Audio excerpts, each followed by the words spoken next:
Magandang araw mga kasipag. Ngayon nga pala ay araw ng Wednesday. Also, workday pa rin tayo pero bagong lahat.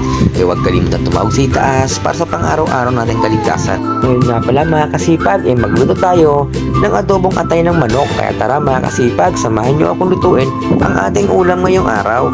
At dito nga mga kasipag, nagsimulan ako maghiwa ng mga ricado na gagamitin natin sa ating adobong atay ng manok. Konti lang pala ricado natin dito mga kasipag. Naglagay lang pala ako dito ng bawang, sibuyas at luya para at least matanggal naman ang lansa ng ating lulutuin na atay ng adobong manok. Kaya tara mga kasipag, samahan nyo ako. At dito nga mga kasipag, ilagay na rin tayo ng mantika para sa pag-isa ng ating mga karikado. At ilagay na rin natin dito yung atay ng manok. Iluna ko pala ito mga kasipag para mas crispy at lutong-luto agad ang ating atay na adobong manok natin ngayong araw. At dito nga mga kasipag, hinalo-halo ko lang yan ang pagarin yan.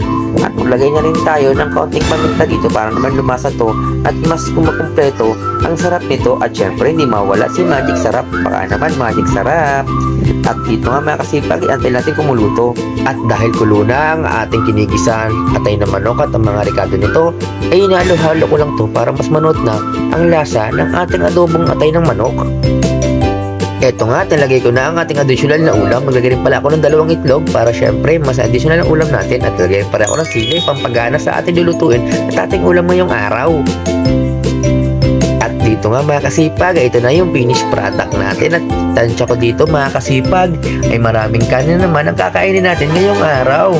Pero bago ang lahat mga kasipag, huwag kalimutan mag-follow and share sa aking page. Salamat!